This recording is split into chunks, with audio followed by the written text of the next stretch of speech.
Allison Ensminger, and I'm an artist. This past month, I haven't really been making a lot of art because, as you can see, I shattered my leg and I had to have surgery. I've been housebound. The past month, I've really spent recovering. I'm still recovering, I'm still healing. Up until a few weeks ago, I wasn't really even able to bend my knee. So I want to start creating again. In this video, that's what we're going to be doing. I'm still figuring it out. We can figure it out together. Maybe. No promises. Today I was thinking of going to the art store. The reason being, I was messing around in my sketchbook with the concept of doing some limited color palette portraits and having like 2 markers that I choose for color and 1 pencil, and then just having that be a formula that I use to offer some portraits. I was using markers that I have around the house. So I have some Tombow markers. They were easy to use, accessible, great for my current invalid state. However, this marker, which from the cap, you look at it and you think, oh, maybe that could be a little bit of a darker skin tone. Because I was hoping to be able to represent a few different skin tones with the same limited color palette. But on paper, this color turns into pumpkin, which is not the vibe that I'm going for. So I was thinking of going to the art store and seeing if I can find some different colors, because really from the cap, I think you have to do a swatch test because it can be very different from what you see to what actually shows up on paper. I had a few other Tombow markers around the house. Right here is not really quite enough contrast. I think I'm looking for something that can still be kind of a medium tone in the background so that you can see that line weight there. But something like this is just too yellowy. So we'll see what I can find. I'll report back.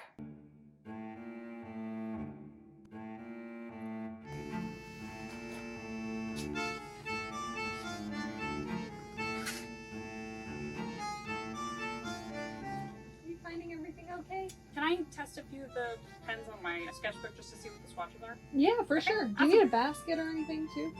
So the less I have to balance, the better. The better. So I totally get it. Yeah. Just let me know and I can bring stuff up at the right Thank you so much. I appreciate it.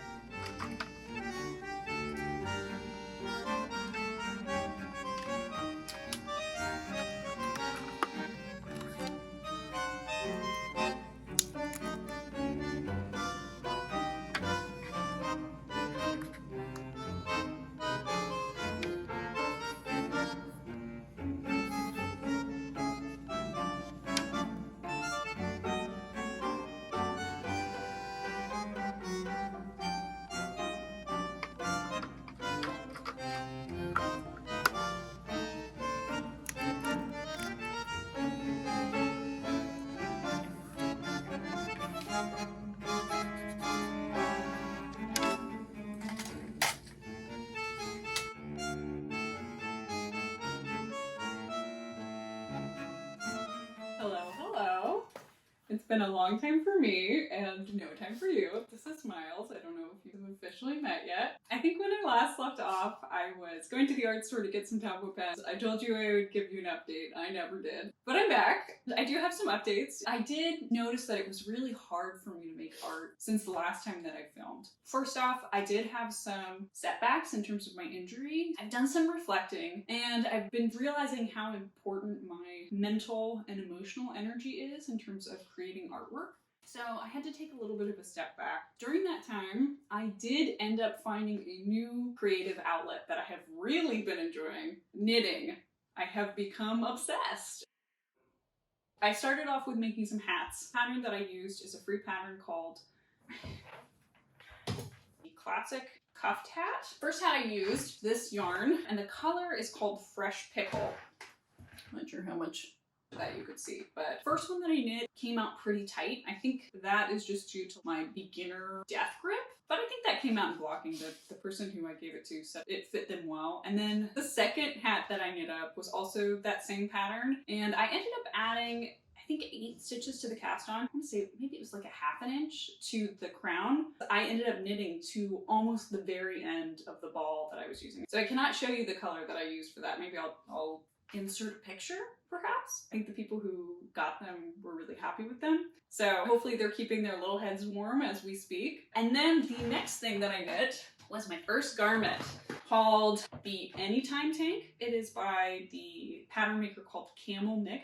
Camel Knits. I do have a few notes about this. I don't know if it was the math, because the math was hard to do, or because I am bad at math, or both. But when I was knitting this, I ended up knitting it too big twice, or maybe 3 times even, where I was knitting it and got a few inches in and then was like, this is so big, this is gonna swallow me. I've really done the math wrong. So I had to unknit a good portion of it a few times and then reknit it. There's not a ton of shaping in terms of the actual body of the garment. I would have preferred this to be a little tighter fitting. The yarn that I used, which is a Malabrigo yarn, called Susuro in the color Tiger's Eye. It doesn't have a lot of give to it. That could be because it is 25% linen, 25% merino wool, and 50% silk. I'm not super familiar with garment yarn makeup yet, what properties you get with different kinds of yarn. I didn't find it was super stretchy, didn't have a lot of bounce to it. I did use a seed stitch at the bottom to keep it from rolling up. But as a result, I haven't really ended up wearing this that much. I think I've worn it once or twice, but I may end up unraveling it and using the yarn for something else. Who knows? But that is all of my knitting.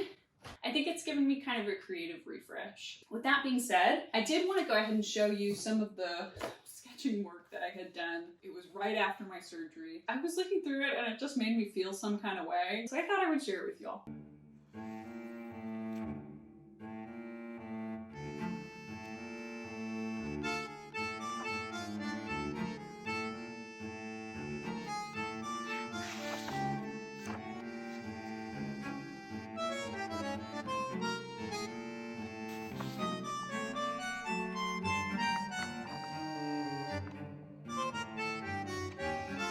So the first page that I did was 5 or 6 days after my surgery. When I look at this, I feel pain. I think it's the mark making. This is my bandaged leg in my boot, propped up on a pillow. And then you can see my walker off to the side. The next spread is atypical for me. I was in a lot of pain and I drew tiny baby horses. They turned into like demon horses. Something about their eyes looks like a little demon-y to me. This reminds me of a story my dad told me around Christmas. When I was little, he asked me what I wanted for Christmas. And I let out this like really emotive sigh and I said, oh, anything Lisa Frank. This is perfect because this feels very Lisa Frank to me. This is a tribute to my young self.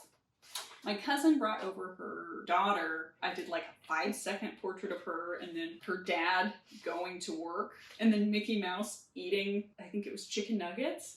And then she contributed some artwork on top of that, which is lovely. It just makes me smile when I look at it. This next spread, pretty sparse, but I was trying to envision what it would look like for me to create again. This first one is me standing at an easel with my walker off to the side.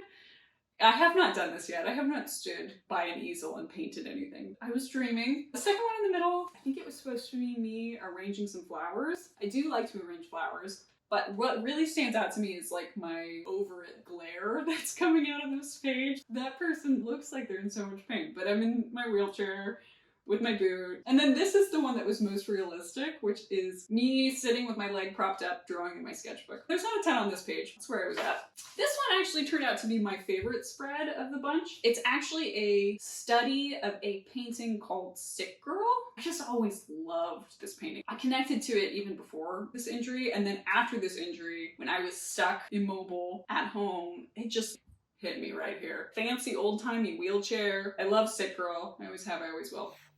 Next spread is some self-portraits. Self-portraiture has always been a really big part of my practice. I love drawing the human form and face. Getting someone to sit for you in person is really great when you can get it, but one, it's logistically a little tricky to get people who are available, and then two, being a figure drawing model is really taxing physically. For your body to hold itself in place is really draining and hard to do. I was not feeling up to coordinating. I just did some quick and dirty self-portraits. There's a little bit of attitude, there's a little bit of sass. I really like these. I think they were fun. Next spread is nothing fancy, just some hand portraits. Hand portraits? Hand studies. Didn't fill up the whole page, didn't feel the need to. Was meeting myself where I was at, and then I think that's it. I've shown you this spread before, which was the practice for the portraits that I'm going to be offering, which brings me to the moment you have all been waiting for, the first portrait.